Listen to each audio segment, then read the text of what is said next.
Olá, bem-vindo ao trabalho T2 de Paradigmas de Linguagens, onde a função é criar um gerador de slides usando a linguagem Hackett, que é uma linguagem dinâmica. Bom, para a criação do slide é dado como arquivo de entrada um TXT que tem algumas especificações, como um cabeçalho e o corpo. A primeira coisa a fazer com o arquivo de entrada é criar uma lista a partir dele.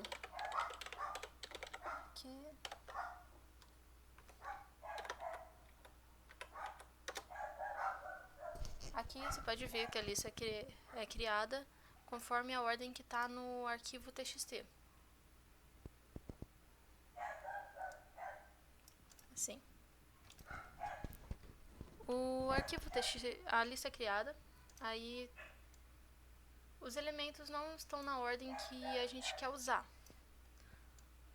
Portanto, a gente faz um processo de colocar tudo na forma que a gente quer. Assim, a gente define a apresentação como uma concatenação de cabeçalho com leitor, cabeçalho com corpo. Assim como o cabeçalho é uma concatenação de identificação com aparência. E a identificação, uma concatenação de título com autor. Agora, título e autor, eles são elementos terminais.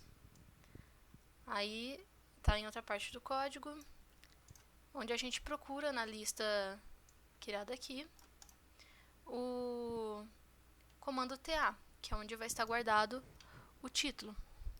E assim a gente concatena o título e talvez subtítulo e o autor, que vai ser achado com o comando AT. Assim é formada a identificação.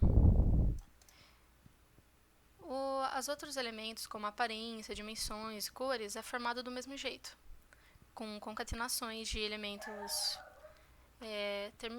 não terminais até eles chegarem num elemento terminal.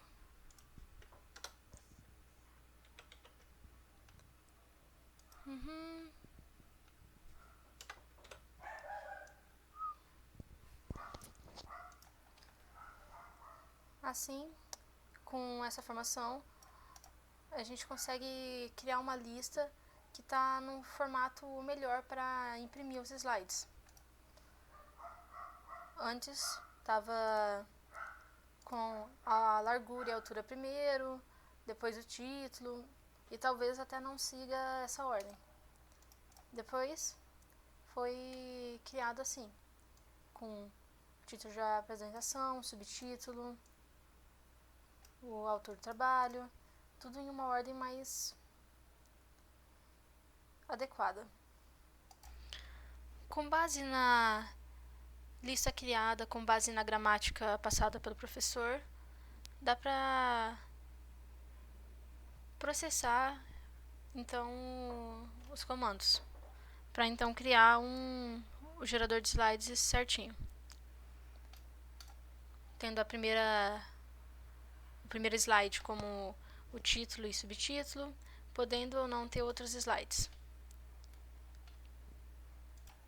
O arquivo de entrada pode apresentar em cada slide vários blocos.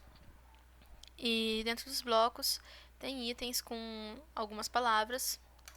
As palavras podem então ser simples, como essas aqui, ou remissivas, como essa, que contém um asterisco. Se a palavra for remissiva, ela é colocada num índice na última página do slide, onde fica apresentado em que página ela está e em que bloco ou seção está.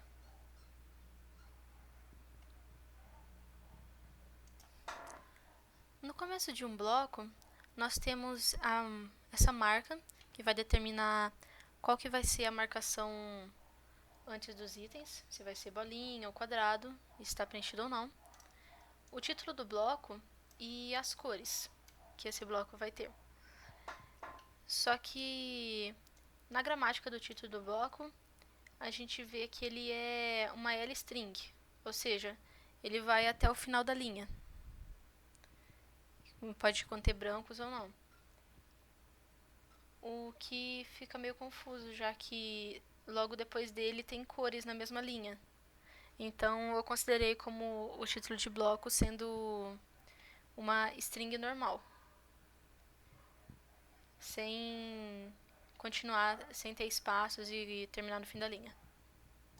Para testar o programa, foi criado alguns casos de entrada. O primeiro, ele é trivial, é basicamente o que foi dado de exemplo, só que com cores reais e alturas reais.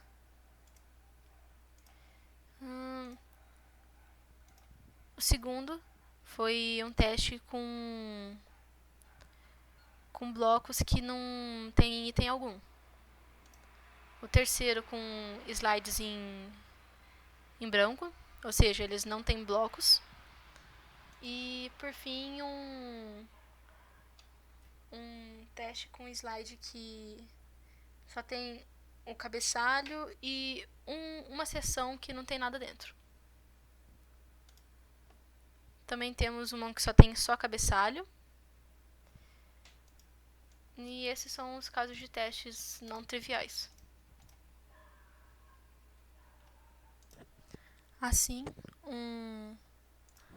uma entrada com essas características,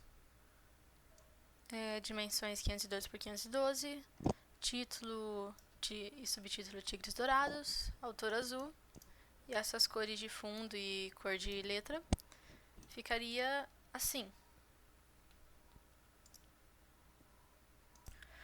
E esse seria o funcionamento do gerador de slides criado com a linguagem Racket para a disciplina de paradigmas de linguagens.